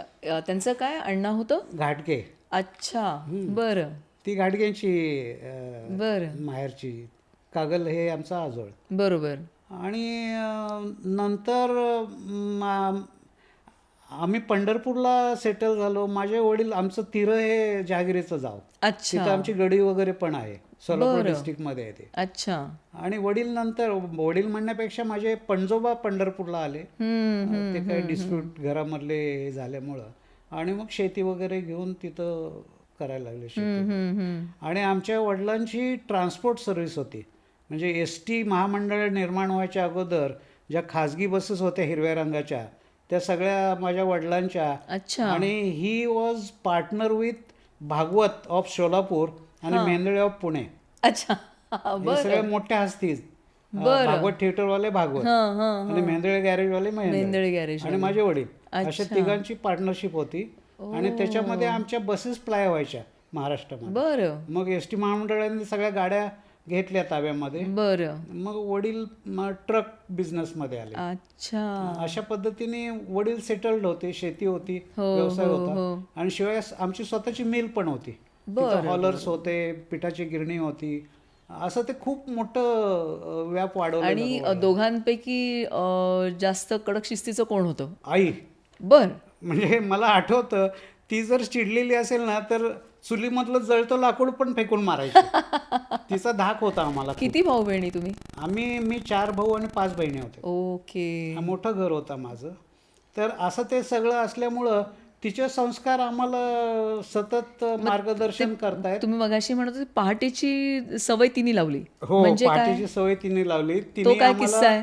मला शिस्त लावलेली होती की सकाळी उठून शेतामध्ये जायचं. शेतामध्ये आमची गुरं वगैरे होती, त्यामुळं दुभतं भरपूर असायचं. ते दुभतं पिळून ठेवलेलं असायचं गड्याकडून. ओके. पण ती म्हणायची दूध मालकाने घरी घेऊन यायचं. मग ती किटलीमध्ये असलेलं दूध घेऊन यायचं. जाताना पळत, म्हणजे दूध काढून ठेवलेलं असायचं दूध किटलीत. काढून ठेवलेलं असं, किंवा गेल्यानंतर ते काढायचे. मग ती किटली घ्यायची, नदीला यायचं, नदीला गार पाण्यामध्ये आंघोळ करायची. धावत जायचं. येताना पळत नाही, जाताना पळत जायचं. येताना चालत डुलत डुलत यायचं. नदीला आंघोळ करायचे, स्वतःचे कपडे धुवायचे, ते घेऊन घरामध्ये यायचं. मग ते दूध गरम करून आम्हाला प्यायला द्यायचं. अरे बापरे. इतकी कडक शिस्तीची आई होती. आणि शिक्षणावरती तिचा खूप भर होता. त्यामुळं आम्हाला एक्सक्यूज नव्हतं. शाळा चुकवून, म्हणजे मी थोडासा एक्स्ट्रा करिक्युलर ॲक्टिव्हिटीज माझ्या खूप होत्या, त्यामुळं मला शाळेमध्ये करमायचं नाही. माझं आणि माझ्या गणिताच्या शिक्षकाचं भांडण झालेलं होतं 8वीमध्ये असतानाच. ते लोकमान्यासारखी कथा आहे. त्यांनी काहीतरी खोटा आळ काढला आणि मी त्यांना चिडून बोललो आणि त्यांनी मला वर्गातून बाहेर काढलं. बर. आणि तेव्हापासून मी त्यांना सांगितलं की सर, तुमचा तास असेल तर तुमचा असेल, मी बसणारच नाही. पण घरी यायचं धाडच नव्हतं, कारण आईचा वडिलांचा धाक होता. त्यामुळं आम्ही मंदिरामध्ये जायचो. आणि मंदिराच्या छतावरती आम्ही, माझ्या वयाची काही बरीचशी मुलं असायची, त्यांच्याबरोबर आम्ही आट्यापाट्या किंवा असे खेळ तिथं खेळायचो. आणि मंदिर कोणतं तर विठ्ठल रखुमाईच्या विठ्ठलाचं मंदिर. तेच मंदिर. हो हो. क्या बात आहे. त्यावेळेस कधी ओपन असायचं आणि आम्हाला सगळ्या चोर वाटा पण माहित होत्या. अच्छा. त्यामुळं आम्हाला काही प्रवेश मर्यादित असा होता. बरोबर. मग आम्ही जाऊन वर उन्हाडक्या करायचो, पारवे मारणं किंवा खेळ खेळणं. न जाणो आमच्याबरोबर विठ्ठल पण खेळला असेल, त्यावेळेस खेळला असेल नक्कीच. असं ते बालपण. आणि आईच्या ह्याच्यातनं त्यांनी वाचवलं पण असेल तुम्हाला. अशा पद्धतीने मग तो पिरियड संपला की मग परत यायचं, बाकीचे जॉईन करायचे. आणि ड्रॉइंग चांगलं असल्यामुळे माझं जॉमेट्री चांगलं होतं. त्याच्यानंतर माझे फिगर्स चांगले असायचे. तेव्हापासून तुमचं ड्रॉइंग छान होतं शाळेत असताना पासून. नकाशे वगैरे चांगले काढायचो. आणि तुम्ही ड्रॉइंगच्या परीक्षा पण दिलेल्या होत्या. कोणत्या शाळेत होतात तुम्ही तेव्हा तिकडे? तिथलं लोकमान्य विद्यालय म्हणून म्युन्सिपालिटीची स्कूल होती. बरं. आणि आमची प्रायमरी स्कूल तर झेंडू बाबाची शाळा म्हणून होती. बरं. इतक्या मला सांगायचं हेच आहे की तुमचं बालपण कसं गेलेलं आहे, तुमचं प्रायमरी आणि सेकंडरी एज्युकेशन कसं झालं आहे, त्याला अजिबात महत्त्व नसतं. त्याचं काही संबंध पुढं नाही. तुम्ही ज्यावेळेस जाण येते खऱ्या अर्थाने त्यावेळेस तुम्हाला जे शिक्षण मिळतं ते अतिशय महत्त्वाचं असतं. ते तुम्ही प्रामाणिकपणे केलं तर तुम्ही जीवनामध्ये यशस्वी होऊ शकता. नक्कीच. पण एज्युकेशनला पर्याय नाही हे पर्याय मात्र नाही. नक्की सांगतो. हेही तितकंच महत्त्वाचं आहे. एज्युकेशनमुळेच तुमची प्रगती होऊ शकते. बरोबर. तर सर एक महत्त्वाची गोष्ट मला तुम्हाला विचारायची आहे की हे सगळे डिजिटल ड्रॉइंग तुम्ही आता करत असता, रोज त्याच्यामध्ये तुम्ही वेळ देता, तर त्याच्यातही तुमचं अध्यात्म डोकावतं आहे असं मला वाटतं आहे. हो तर हे काय आहे? म्हणजे आता तुमच्या समोर एक ड्रॉइंग आहे तुमच्या, हो. तर तुम्ही सांगाल का त्याच्याबद्दल थोडंसं? कसं आहे की मी जास्त काम जे आहे ते यंत्रावरती केलेलं आहे. अच्छा. यंत्र हे नॉर्मली आपण बघतो ते मेटलमध्ये असतात, हो. एनग्रेव केलेले असतात किंवा पंचिंग केलेलं असतं. पण माझ्या रिसर्चमध्ये मला असं दिसून आलं की यंत्र म्हणजे एक विशिष्ट फॉर्म आहे, एक भौमितिक आकार आहे आणि तो अशा पद्धतीने आहे कुणी त्याच्याकडं कॉन्सन्ट्रेट जर केलं ना त्याच्यापासून पॉझिटिव्ह एनर्जीज क्रिएट होतात. अच्छा. आणि तुम्ही ज्या कामामध्ये आहे त्याच्यामध्ये तुमचं लक्ष चांगलं लागतं, त्याच्यामध्ये तुम्हाला यश मिळतं. बरं. म्हणजे कुठलंही काम लक्ष देऊन केलं तर त्याच्यामध्ये यश मिळतंच. हे साधं प्रिन्सिपल त्याच्या पाठीमागचं आहे. आणि म्हणून यंत्राचा फॉर्म जो आहे तो मला जास्त अट्रॅक्ट करत गेला आणि म्हणून मी यंत्र करत गेलो. यंत्र करत असताना माझ्या असं लक्षात आलं की माझ्याकडं यंत्राचं कलेक्शन खूप केलं मी बरं. आणि एक पुस्तक पण लिहिलं त्याच्यावरती. ते पब्लिश नाही झालं अजून, माझ्या कॉम्प्युटरवरतीच आहे. तर जवळजवळ 148 वेगळी यंत्र मी कलेक्ट केली आणि त्याच्यावरती थोडंफार लिहित गेलो की ते कुठलं यंत्र आहे आणि त्याच्यापासून काय परिणाम होतात. म्हणजे पूर्वीच्या ग्रंथामध्ये लिहिलेलं आहे की यंत्र म्हटल्यानंतर त्याच्यापासून तुम्हाला संतती चांगली होते किंवा तुम्हाला यश मिळतं, कोर्ट कचेरीमध्ये तुम्हाला यश मिळेल किंवा पैसे मिळतील, राज्याभिषेक होईल तुमचा वगैरे वगैरे बऱ्याचशा गोष्टी लिहिलेल्या आहेत. पण त्याच्यामध्ये एकच प्रिन्सिपल आहे की तुम्ही निष्ठा ठेवून त्याच्याकडे जर तुम्ही बघितलं तर तुमच्यामध्ये पॉझिटिव्ह एनर्जीज क्रिएट होतात आणि यू बिकम ॲक्टिव्ह देन. म्हणून मग मी यंत्रावरती काम केलं आणि मग यंत्र करताना ते डिजिटलमध्ये मी केले आणि ती करताना देखील मग त्याच्यामध्ये वेगळे कलर्स घेणं. आता हे महालक्ष्मी यंत्र आहे, अच्छा. तर तेच मी इथं मांडलेलं आहे. ते करताना त्याला थोडंसं कंटेम्पररी कसं करता येईल, अट्रॅक्टिव्ह कसं करता येईल हे करायचा प्रयत्न केला. वा. आणि डिजिटल माध्यमाचं वैशिष्ट्य असं की तो डिजिटल फॉर्म जो आहे तो मी मोठ्या प्रमाणामध्ये करतो. हे सगळी जी यंत्र आहेत ती 2 फूट बाय 2 फूट किंवा 2 फूट बाय 3 फूट अशामध्ये मी केलेली यंत्र असतील किंवा इतर कॉम्पोजिशन असतील आणि त्याला मर्यादा नाही आहे. तुमच्या कल्पनाशक्तीला जेवढा वाव देता येईल तेवढा तुम्हाला त्याच्यामध्ये देता येईल. आत्ताचे काही जे प्रस्थापित काही आर्टिस्ट आहेत की ते म्हणतात की डिजिटलमध्ये कुछ मजा नाही आहे क्योंकि डिजिटल आहे, कॉम्प्युटर करताय. अच्छा. कॉम्प्युटर काही करत नाही आहे. वास्तविक पाहता कॉम्प्युटर हे अत्यंत बुद्धू मशीन आहे. तुम्ही त्याला कसं मोटिवेट करता, प्रोग्रामिंग कसं करता, शेवटी कॉम्प्युटरला मानवालाच प्रोग्राम द्यायला लागतो. हो. तर त्यामुळं त्याच्यामध्ये फक्त एक माध्यम म्हणून तुम्ही बघा. जसं आपण पूर्वी कसं की आम्ही बोरोने लिहिलेलं आहे, त्याच्यानंतर पेन्सिल आली, त्याच्यानंतर टाक आला, त्याच्यानंतर मग फाउंटन पेन आलं. म्हणजे माध्यम बदलत गेलं पण तुमचं बेसिक स्किल जे आहे ते रायटिंगचं ते तुमचंच राहिलेलं असणार. तसंच आहे. याच्यामध्ये तुम्ही कॅनव्हासवरती ऑइल पेंट करा, ॲक्रेलिक पेंटने करा किंवा डिजिटल करून त्याचा कॅनव्हासवरती प्रिंट काढून तुम्ही पेंटिंग म्हणून द्या. आता तर ललित कला अकॅडमी दिल्लीने देखील डिजिटल मीडिया मान्य केलेलं आहे. म्हणजे सरकार मान्यता पण त्याला मिळाली. त्यामुळं डिजिटलमध्ये अमर्याद तुम्हाला काम करता येतं. तर रंगाचा पसारा मांडावा लागत नाही, कॅनव्हास लागत नाहीत.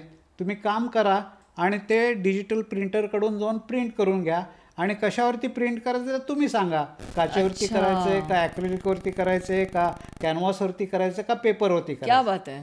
आणि आता ती टेक्नॉलॉजी देखील इतकी चांगली झालेली आहे की ते जे प्रिंट्स आहेत ना 200-200 वर्ष खराब होत नाहीत UV लाईटच्या अंडर देखील, असं ते गॅरंटी देतात. अरे वा. म्हणजे इतकं शाश्वत माध्यम आर्टिस्टच्या हातात असेल तर काही करू शकतो.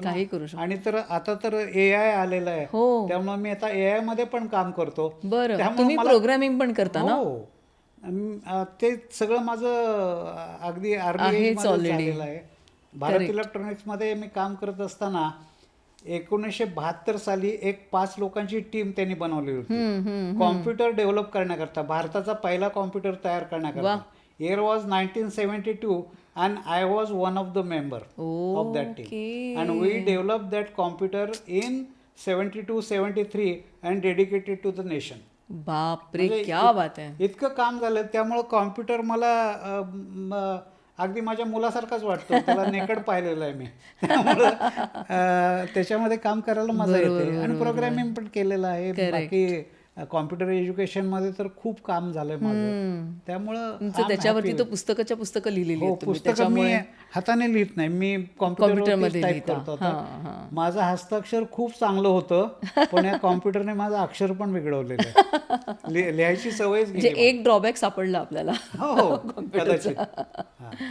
तर आता हे लिखाण हातानेच केलेलं आहे ना, म्हणजे कॉम्प्युटरवरतीच केलेलं आहे, पण हाताने केलेलं आहे. तर असं हे यंत्र असेल किंवा त्याला थोडासा डेकोरेटिव्ह फॉर्म जर द्यायचं झालं तर अशा पद्धतीने हे पण महालक्ष्मी यंत्रच आहे. हां, महालक्ष्मी यंत्रच आहे. हां. असे वेगवेगळे जॉनर वापरता येतात. आता हे गणपतीचं चित्र आहे, पण त्याला थोडासा कंटेम्पररी लुक खूप दिलेला सुंदर आहे.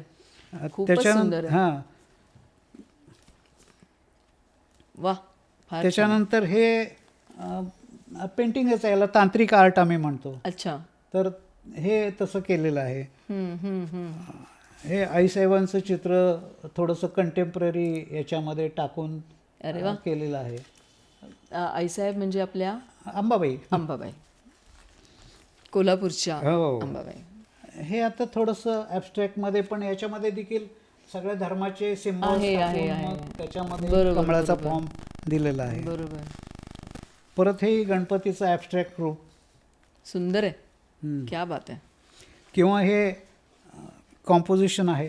असे खूप जवळ माझ्याकडे 2800 कॉम्पोजिशन. हे पण एक असं यंत्रच वाटतं म्हणजे बघितल्यानंतर. नाही, पर्स्पेक्टिव्ह म्हणून मी केलेलं होतं. Perspective. असे अनेक म्हणजे इतके वेगळे वेगळे प्रकार आहे. आता हाही तांत्रिक आर्टचाच भाग आहे, पण ते थोडंसं ॲब्स्ट्रॅक्टमध्ये जाऊन त्याला थोडा वेगळा लुक द्यायचा प्रयत्न केलेला. सुंदर. हां. आणि असंच नाही आहे, हे कॉम्पोजिशन्स आहे, आणि पण त्याच्यामध्ये वेगळे वेगळे आकार घेऊन ज्याला कंटेम्पररी कॉम्पोजिशन म्हणतात तसं केलेलं आहे. कंपोजिशन म्हणतो आपण म्हणजे त्याच्यातनं काय रचनाशास्त्र त्याच्यामधून कसं आहे की तुम्हाला काहीतरी समजतं. हो, म्हणजे एक कसं आहे मॅडम माहिती का, तुम्ही आता म्हणजे बालगंधर्वच्या दालनामध्ये गेलात आणि ते चित्र जर पाहिलं बालगंधर्वचं, त्याच्यासमोर तुम्ही बघत राहता त्याच्याकडे. मॉडर्न आर्टकडे तसंच बघितलं जातं, ॲब्स्ट्रॅक्ट आर्टकडे तसंच बघितलं जातं. करेक्ट. त्याच्यातून तुम्हाला इन्स्पिरेशन्स मिळतात, तुम्ही त्याचे अर्थ काढता आणि त्यामुळे ते तुमच्या मनाला भावतं. बरोबर. आणि तुम्ही जे अर्थ काढता ते त्याच्यामध्ये ते आमच्या ॲब्स्ट्रॅक्ट आर्ट तसंच आहे ना. ॲब्स्ट्रॅक्टमध्ये करताना आम्ही तेच पाहतो. आता हा ॲब्स्ट्रॅक्ट, याला काही अमूर्त कला आम्ही त्याला म्हणतो. ॲब्स्ट्रॅक्ट आमच्या मानसशास्त्रामध्ये ह्याला अमूर्त कलाच म्हणतात. आणि प्रोजेक्शन म्हणजे त्याच्यातनं बघून आपण एक प्रोजेक्ट करत असतो स्वतःच्या. आता हा मनात जे येतं ते आपण सांगत राहतो. आणखी एक प्रकार. हां, वा, खूपच छान आहे, मला आवडलं. फार सुंदर. यातले काही प्रिंट्स असतील ते तुम्ही घ्या. आणि शिवाय हे आता पेंटरली, ज्याला आम्ही न्यूड स्टडी वगैरे करत होतो त्या पद्धतीचं एक कॉम्प्युटरवरती केलेलं चित्र. हे परत यंत्राचंच, त्याच्यामध्ये आणखी थोडंसं कॉम्प्युटरची गंमत त्याच्यामध्ये टाकून त्याला काहीतरी इफेक्ट आणलेला आहे. असं अनेक प्रकारची कामं करता येतात. आणि आता ही लोकांना आवडणारं पाना फुलांची ड्रॉइंग पण करता येतात. हे पण डिजिटलमध्ये करता येतं. क्या बात आहे. हे आता परत डिजिटलमध्ये सुंदर. असे अनेक प्रकारचे कॉम्पोजिशन्स करता येतात. रंगाची उधळण करता येते. हे सगळं आत्मसात करून मी करत राहतोय. आणि मी अजून याचं एक्झिबिशन वगैरे काही केलेलं नाहीये, करणार पण ह्याचं पण पुस्तक करू शकतो ना आपण. कॉफी टेबल बुक असं करू शकतो. कॉफी बुक होऊ शकतो. Coffee table book. त्या पुस्तकाबद्दल, ह्या चित्राबद्दल तुमचं काय म्हणणं आहे? ते एक 4 ओळी अशा लिहायच्या. नाही नाही केलेलं आहे तसे, म्हणजे माझ्याकडे त्या पद्धतीचं पण काम केलेलं आहे, तयार आहे ते पण. अनेक याच्यामध्ये वेगळे वेगळे मार्ग येतील की जे लोकांच्या पर्यंत जाऊ शकेल. बरोबर. पण डिजिटल आर्ट आता अफोर्डेबल झालेलं आहे. म्हणजे आता तुम्ही मोठ्या मोठ्या हॉटेलमध्ये पेंटिंग वगैरे जे हो बघता हो हो. ते ओरिजिनल पेंटिंग फार कमी असतात, प्रिंटच लावतात ते. हां, आणि त्या प्रिंटमध्ये आणि तुमच्या कॅनव्हासमध्ये काही फरक पण तुम्हाला वाटत नाही. वाटत नाही. म्हणजे इतकं ते शास्त्र प्रगत हो झालेलं आहे. हो, खरंय खरंय. त्यामुळं ह्या सगळ्या गोष्टी आहेत या क्षेत्रामधल्या, क्या बात आहे. त्या मला अट्रॅक्ट करतात आणि मी माझ्या स्वतःला आनंद मिळावा म्हणून ते करतोय. मला ते एक्झिबिट करायचे तर मला विकायचे पण नाहीये. नाही. ते सगळे अधिकार मी माझ्या मुलाकडे देणार आहे आणि त्याला काय करायचं ते करू दे. ते देखील after when I am not in this world अशा पद्धतीने तो करू शकतो तो. त्यांना जे पाहिजे ते करू शकतो. आणि आमच्या आर्टिस्टला एक शाप आहे की तो जिवंत असेपर्यंत त्याला प्रसिद्धी मिळत नाही. हो, अगदी कमी असतात असे, हो, हाताच्या बोटावरती आपण मोजू शकतो. त्यामुळं मग माझा वेळ कसा माझ्या लिखाणामध्ये असेल, माझे जे कॉम्पोजिशन करण्यामध्ये असेल, विद्यार्थ्यांना शिकवण्यामध्ये असेल, ना. असा खूप वेळ जातो आणि सगळे ॲप्रिशिएट करतात. माझी शिकवायची पद्धत सोपी आहे. हो, सोपी म्हणजे इतकी सोपी मी करून सांगतो की विद्यार्थी लगेचच ते आत्मसात करतो. हां, तुम्हाला एक उदाहरणादाखल एक छोटंसं उदाहरण सांगतो. आमच्या डॉक्टरेट करताना रिसर्च मेथडॉलॉजीला खूप महत्त्व दिलं गेलेलं आहे. हो, आणि त्याच्यावरती तुम्हाला तर लिखाण तर करावं लागतं, पण सगळा डेटा कलेक्ट करून त्याचा रिसर्च काय तुम्ही केलेलं आहे हे एका विशिष्ट मेथडॉलॉजीमध्ये तुम्हाला लिहावं मांडावं लागतं. लागतं. ते आता तुम्हाला ते सगळं माहिती आहे. हो, तर मी डॉक्टरेट करणारे विद्यार्थी पुढे आल्यानंतर हा माझा अत्यंत आवडीचा विषय आहे रिसर्च मेथडॉलॉजी. तर मी त्यांना विचारतो की तुमच्यापैकी कोणी मेथडॉलॉजी शिकलेली आहे का, केलेली आहे का? हम्म, आणि त्याचं उत्तर शक्यतो नाहीच येतं, कुणी केलेलीच नाही असं सांगतात. तर म्हणतो तुमची चुकीची भावना आहे, कारण तुम्ही रिसर्च मेथडॉलॉजी करता. उदाहरणार्थ तुम्ही ज्यावेळेस एखाद्या कॉलेजमध्ये ऍडमिशन घेता त्यावेळेस तुम्ही कुठल्या ब्रँचला जायचं, तिथं प्रोफेसर कोण आहे, त्या कॉलेजची फी किती आहे, तुम्हाला ते आवडीचं आहे की नाही हे बघून तुम्ही ते कॉलेज निवडता. जवळ आहे की नाही, सोय आहे की नाही. This is nothing but it is one of the research methodology. बरोबर. किंवा तुमच्या घरामध्ये कोणाचं लग्न जर होत असेल तर त्या मुलीचं कुळ काय आहे, तिचं गोत्र काय आहे हे सगळं बघता. That is nothing but it is research methodology. खरंय. इतकं सांगून त्या विद्यार्थ्यांना इन्व्हॉल्व करतो आणि मग हळूहळू त्याच्यामधल्या ज्या तांत्रिक बाबी आहेत, ज्या आमचे जे टेक्नॉलॉजिकल वर्ड्स आहेत त्याच्यापर्यंत मी विद्यार्थ्यांना नेतो.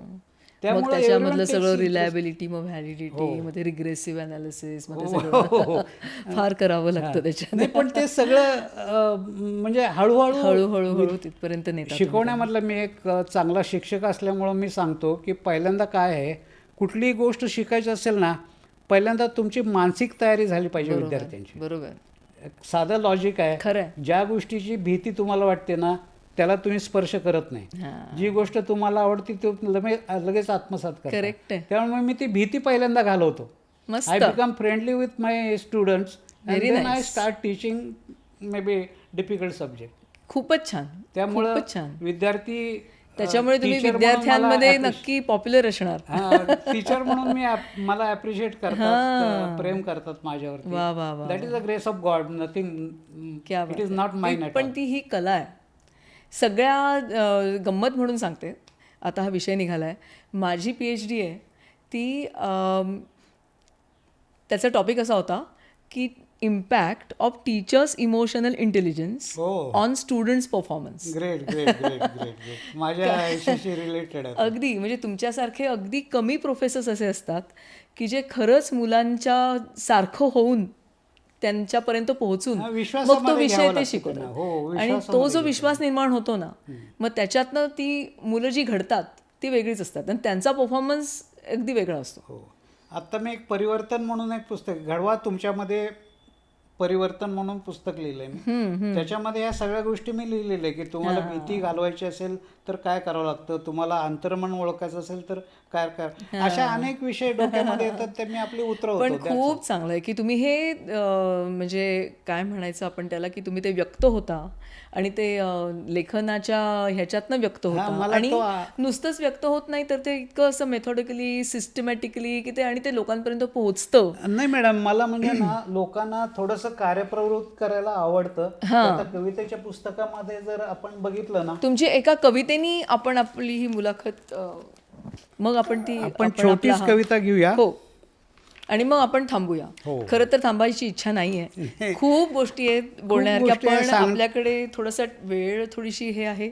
आणि म्हणजे मला असं वाटतं की तुम्ही जे शिवधनुष्य हाती घेतलंय ते संपत येईल ना, तेव्हा आपण पुन्हा तुमचा इंटरव्ह्यू करू. Thank you so much. काय लोकांच्या पर्यंत हे गेलं पाहिजे, ह्या गेलं भावना. पाहिजे. कारण खरंच, प्रत्येकाने जर कार्यप्रवृत्तीतून प्रामाणिकपणे काम केलं तर ते स्वतः तर यशस्वी होतात, पण आपल्या राज्याला, राष्ट्राला देखील यशस्वी करतात. बरोबर आहे. तर असं सगळं आहे. आता या कोणती कविता आपण वाचतो? छोटी कविता घेतो मी आणि त्याच्यामध्ये माझी सगळ्या कवितेची सुरुवात जी आहे, मन माझं गुणगुणतं माझ्यापाशी ते कधी कधी हां. बजावतं जाणून घे गुपित मैत्रीचं सदासाठी. बरं.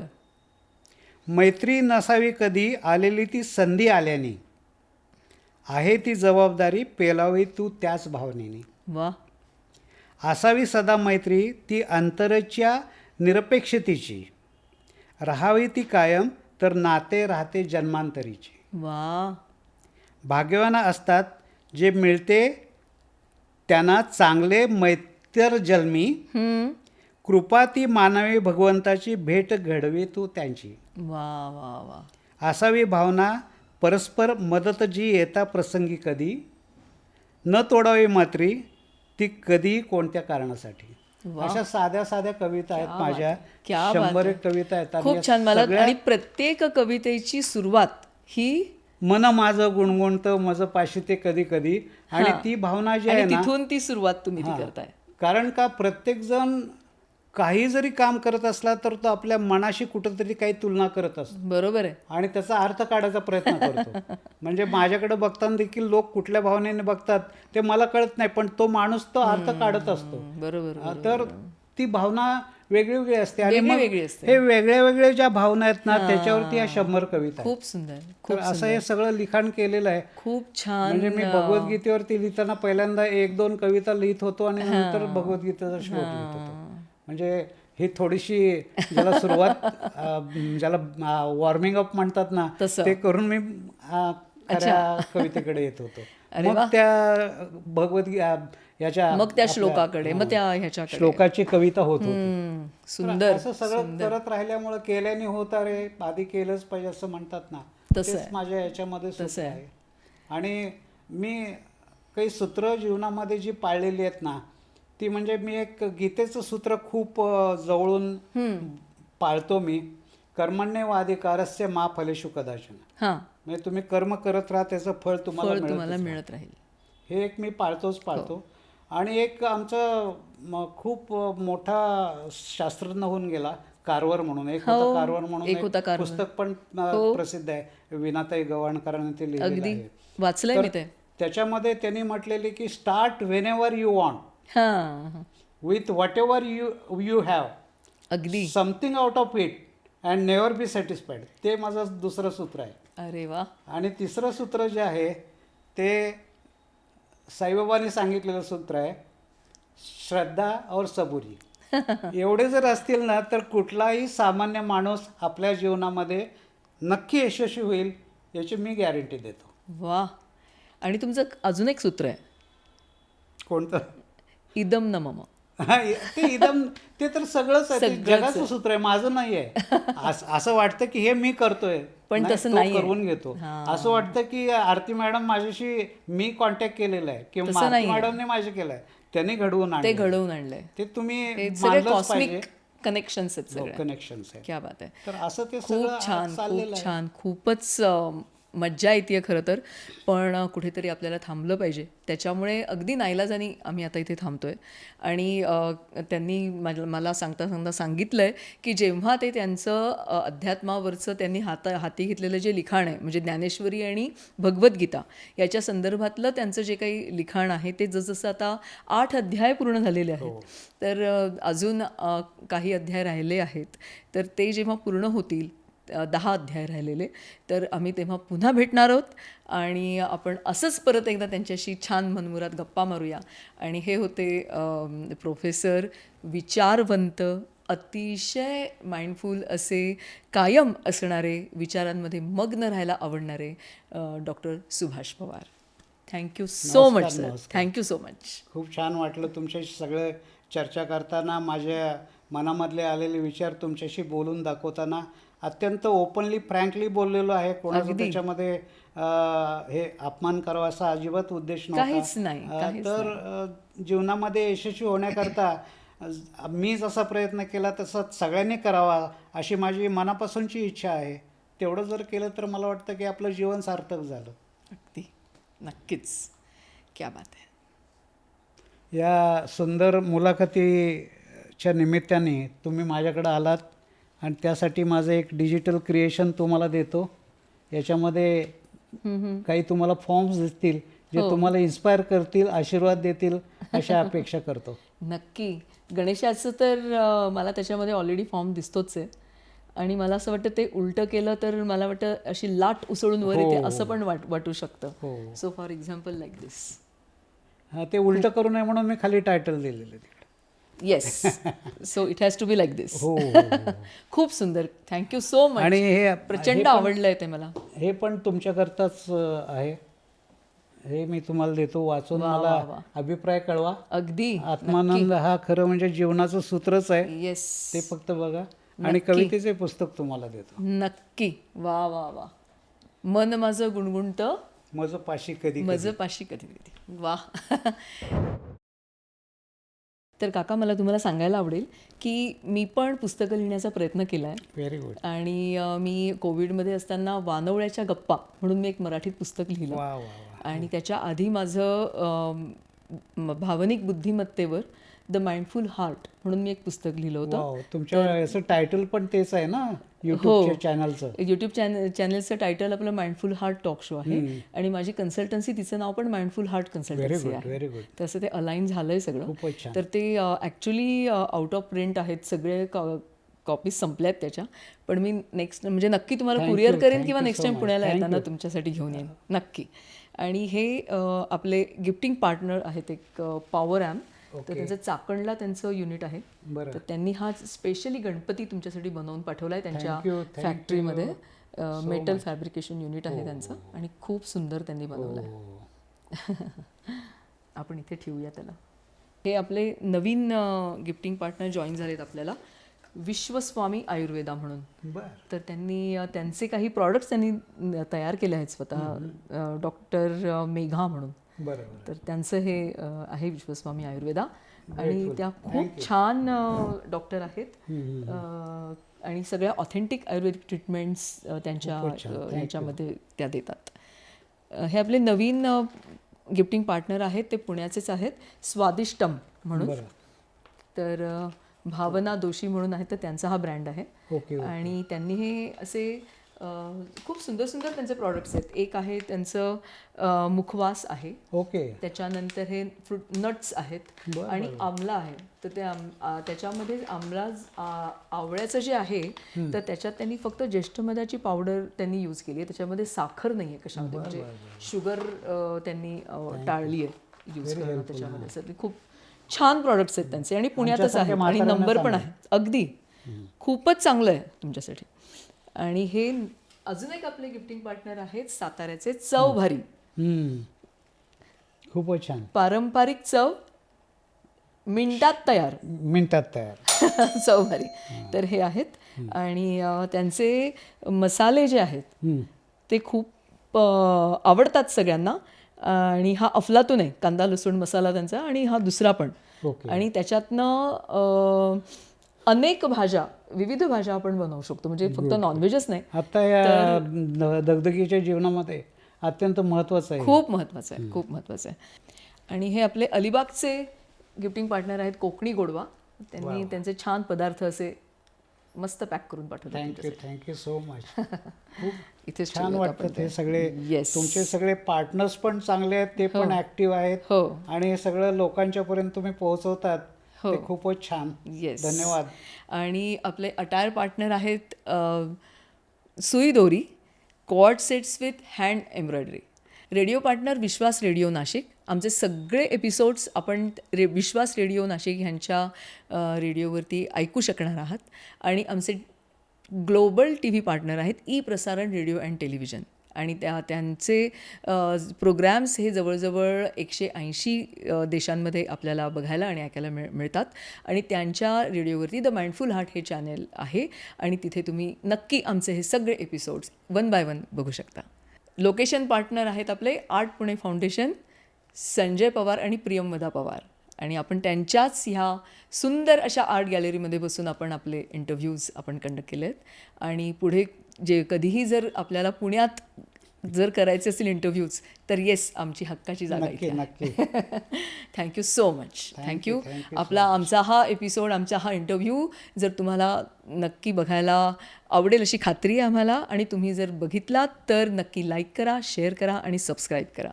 Thank you so much. नमस्कार. खूप छान वाटलं. हे तुमचं माइंडफुल हार्ट्स हे चॅनल जे आहे ते खूप चांगलं आहे. याच्या आधी मी त्याचे व्हिडिओज पाहिलेत. एक गिर्यारोहकाचा इंटरव्ह्यू खूप चांगला तुम्ही घेतलेला होता. महादेव गायकवाड. इंग्रजीमधले पण 2-3 इंटरव्ह्यूज मी पाहिलेले आहेत. तुमचा चॅनल खूप चांगला आहे. त्याच्यातून सगळ्यांना बरंच काही काही घेण्यासारखं आहे. तर जर तुम्ही तो पाहिला नसेल तर या चॅनलला जरूर सबस्क्राईब करा, त्याच्या लाईक बटनावरती क्लिक करा आणि या सगळ्या चांगल्या लोकांचे इंटरव्ह्यूज पाहण्याचा योग तुम्हाला निश्चित येवो अशी सदिच्छा करतो. ईश्वराकडे प्रार्थना करतो आणि थांबतो. धन्यवाद. जय हिंद, जय महाराष्ट्र.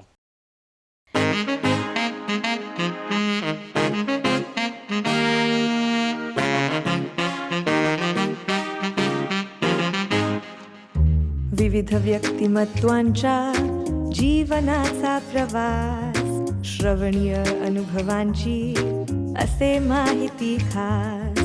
सगळ्यांना हा टॉक शो असे सजग बनवणारा, विजन विस्डमच्या अगदी जवळ नेणारा, माइंडच्या कौशल्यांना जागविणारा शो, माइंडफुल हा टॉक शो.